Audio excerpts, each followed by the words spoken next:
What's happening, guys, and welcome to tonight's show. This is the post-match analysis of Arsenal versus Zagreb in the Champions League. So, let's just get straight to it. Pretty straightforward game. Arsenal at home, expected to win, expected to dominate. I predicted 3-1 and it was a 3-0 game, so it was pretty close. Looking at the game, Kivior started at centre half with Gabriel. Timber played on the right. Zinchenko was on the left. We had a midfield of Jorginho, Rice and Odegaard. And then we had Martinelli, Sterling and Havertz up front. Declan Rice with an early goal with a Havertz assist. Inside about 2 minutes. Then the game got a little bit flat. Zagreb, started to get into the game. Went into half-time 1-0. The second half started a bit flat. Dynamo Zagreb looked to be, in my, from what I was watching, the better team. But then Arsenal scored. Havertz scoring with a beautiful Martinelli delivery. Havertz scoring, so he got a goal and an assist tonight, which will be good for his confidence. And then the skipper Odegaard scoring a late goal. Dynamo Zagreb did look spirited, but let's be honest. Now that we've got the positives out of the way, let's talk about the realism. Dynamo Zagreb are a poor team, and I'm laughing because they are poor. They have to be probably one of the poorest teams in the Champions League. They are third in the Croatian league. So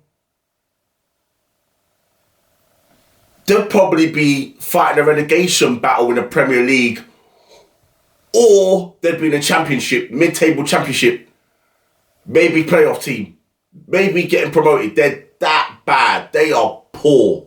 They are third in the Croatian league. So this was pretty much a straightforward game. Now, as much as we won, I've been an Arsenal fan for a long time. And I'm old enough to remember the last time we won a Premier League title in 2004. This is one of these games which covers over the cracks. And believe me, there are a lot of cracks in this Arsenal team.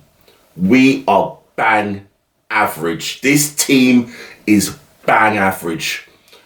Again, I don't want to single out players. I've been a massive fan of Sterling throughout his career. But why did we sign this guy? Why did we sign him?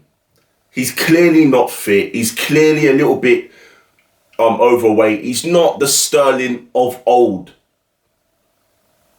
And, he was pretty poor, to be honest. He was pretty average. A couple of little bright moments, but the Sterling of old is gone.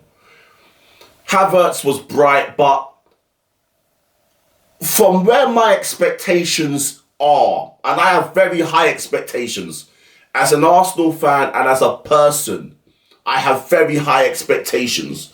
And seeing Havertz up front really, it just makes me... I just don't like it. Because if this is the guy that some of you delusional fans think is going to fire us to the Premier League title, you are deluded. And all this game did was basically say to Josh Kroenke, who's here in London watching the game tonight, and to Mikel Arteta, that, we don't need to sign a striker. Because Havertz has got his confidence back. We do need to sign a striker. A top striker. So the fact that Havertz is leading the line for a club of our calibre, I can't get used to it because he is not at the level that is required. Henry, Bergkamp, Van Persie, Adebayor. Like, Havertz reminds me of Shamak. I don't know if some of you remember Shamak, but he reminds me of Shamak. When we had him He's just not good enough. And, you know, he was poor against Man United. He was poor against Newcastle. And, yeah, you know, well done, Kai. You've done well tonight. But against the big teams, when you really need that quality, he's not the one. He's not the one. The style of play was it was professional, pretty boring, pretty mechanical, systematic, no individual brilliance, just boring football. And I've called Arteta Arsenal Southgate. Arteta is the Spanish Gareth Southgate. Boring, nearly man, second place, blah, blah, blah. Now, I was texting and I was, chatting with my mate, Gazzy. Big shout out, my bro, love you. I was chatting to my boy Gazzy throughout the game. He's Arteta in, I'm Arteta out. And I will only be Arteta in when he wins the Champions League or the Premier League for this club. Until then, I'm Arteta out. But that's not about that, this video. And I was chatting to him, and we were going back and forth about strikers, about signings, about the game. And we've gone backwards. Arsenal have gone backwards. The game was just so boring. It's so systematic. The players just seem to be overcoached. What happened to individual brilliance? What happened to the Mavericks? Arteta don't like them. Arteta just wants systematic players that fit into his system. So I don't know. Beating Zagreb, Dynamo Zagreb, mediocre team, poor team at home, pretty straightforward. Am I going to be like the other fans and put these delusional glasses back on and think that we're going to win the Premier League, the Champions League, without going into the transfer market? Am I going to be like the delusional fans? No, I'm not. No, I'm not. As much as tonight was a great result and I'm happy we won and I'm happy that we're comfortably in to the knockout stages of the Champions League, are we going to win it? Are we going to win it? So let's take these glasses off. If we do not improve this squad, because I'm not impressed, if we do not improve this squad and improve that front line, we ain't going to win the Champions League and we're not going to win the Premier League. We are in both competitions, and how close we get to winning these competitions are going to come down to the club and the manager, and if they're going to invest in players this transfer window. And looking at it, it don't look likely. And this game, this reminds me a lot of the Wenger times, when Wenger used to be dilly-dallying in the January transfer window, and then a couple of good performances, all the delusional fans would start singing and clapping again, and that would be the smoke screen. That would be the paste to cover over the cracks that he needed to avoid signing what was needed in order to get over the line. All these times we ain't won the Premier League in the last 20 years. And this is exactly what's happening. Am I glad we won? I'm very glad. Am I glad that we're in the Premier League title race? Barely. And that we're in the next round of the Champions League? I'm ecstatic. But am I happy with the team? The current team that I'm seeing? No. Because I know it ain't good enough. These glasses ain't on my face, like most of the Arsenal fan base. I'm not happy with the team because it ain't good enough. It ain't good enough. And I don't know,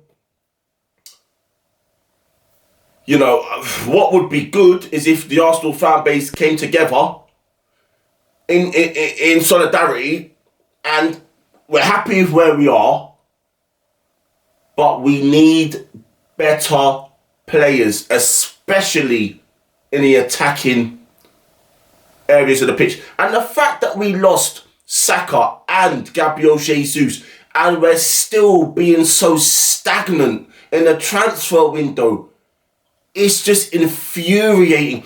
And my mate Gazzy said to me, who can we get? Everyone's so expensive. Victor Gyökeres has a buyout clause. Trigger it.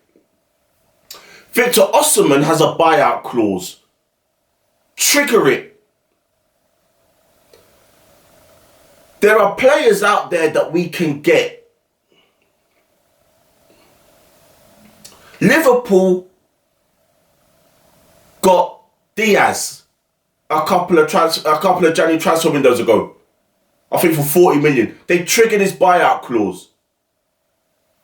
Arsenal can get Victor Gyökeres and they can get Victor Osimhen, one or the two, if they just simply trigger the buyout clause. All the talk about Isaac is complete nonsense. Too expensive and Newcastle ain't going to sell to us. But the next coming days until the transfer window closes is going to be a massive factor as if we win this Premier League title or challenge for the Champions League title. Because, sorry to burst people's bubbles, even though we won tonight and I'm happy, this team, this first 11, this squad and that attacking line, it just ain't good enough. It might be good enough to beat Ipswich, Tottenham Hotspur, who are shit, and Dynamo Zagreb, third in the Croatian league. No disrespect to the Croatian league, but they're third in that league. And it's poor. They're a poor team. But it ain't good enough. It's not good enough. So, you know, that's where I'm at in terms of this video. A couple of surprising Champions League results I just want to say. I think PSV beat, was it Feyenoord? No, I think Feyenoord beat Bayern Munich, if I'm not mistaken. Feyenoord beat Bayern Munich 3-0, which was surprising. Let me just check. Yeah, Feyenoord beat Bayern 3-0 at home, which was surprising. And PSG came back from 2-0 down to beat City 4-2. I don't know. City look a bit washed. They look a little bit washed, but hey, who cares about them? So, Arsenal, we've got Wolves on Saturday. I think we're away. That will be a test. That will be a test, but it's a game Arsenal should win. I want to thank you guys as well for the engagement that I've been getting on the past couple of videos. I really appreciate it. I really enjoy it. I enjoy the comments. I enjoy difference of opinions and different views and challenging one another, and I want to keep that going. You know, I really want to engage. I like the comments. I like hearing people's different opinions, and we can learn from one another. Even though we might not agree, we can still have dialogue and we can still learn from one another. So keep the engagement coming, keep the comments coming, and together let's help grow this channel.